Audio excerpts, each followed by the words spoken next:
Story 4. Old Faithful. Sir Handel stayed shut up for several days, but one market day, Peter Sam could not work. He needed repairs.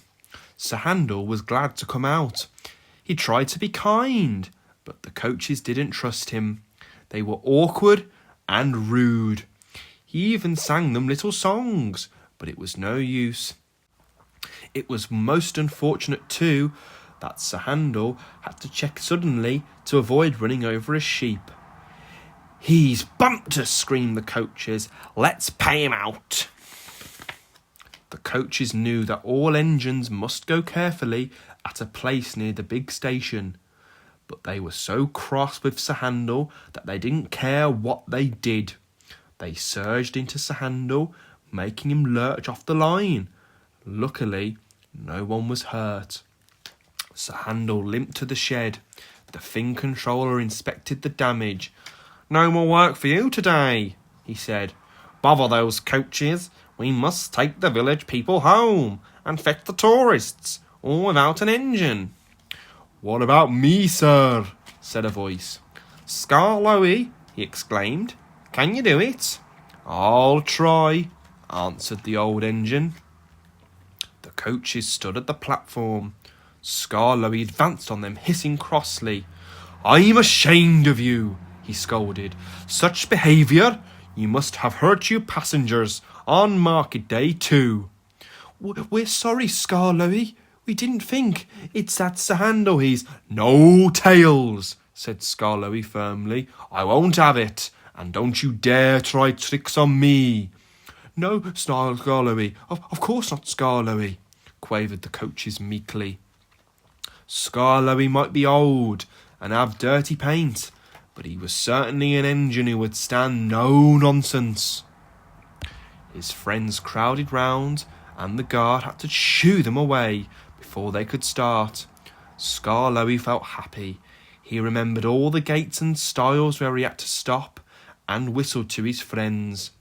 The sun shone, the rails were dry. "This is lovely," he thought. But presently they began to climb, and he felt short of steam. "Bother my tubes," he panted. "Take your time, old boy," soothed his driver. I'll manage. He wheezed, and pausing for breath at the stations, he gallantly struggled along. After a rest at the top station, Scarloey was ready to start. "It'll be better downhill," he thought. The coaches ran nicely, but he soon began to feel tired again. His springs were weak, and the rail joints jarred his wheels. Then, with a crack, a front spring broke, and he stopped. "I feel all crooked," he complained. "That's torn it," said his driver. "We'll need a bus now for our passengers." "No," pleaded Scarloey. "I'd be ashamed to have a bus take my passengers. I'll get home or burst," he promised bravely. The Thing Controller looked at his watch and paced the platform. James and his train waited impatiently too. Then he heard a hoarse "peep, peep," then groaning, clanking and swinging and clanking.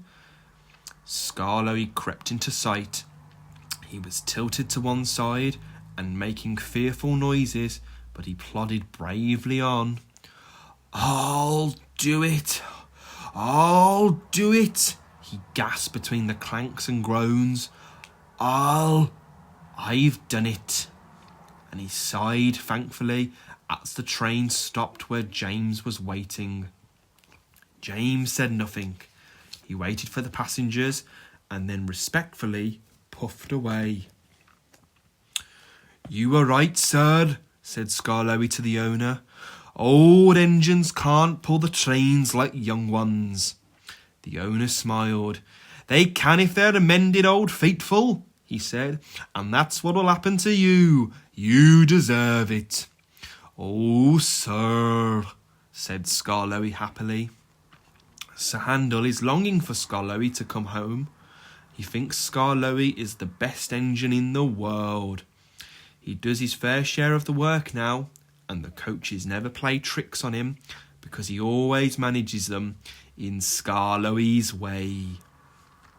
If you have enjoyed these stories, you will enjoy a visit to the Tallyclyn Railway Town in Wales.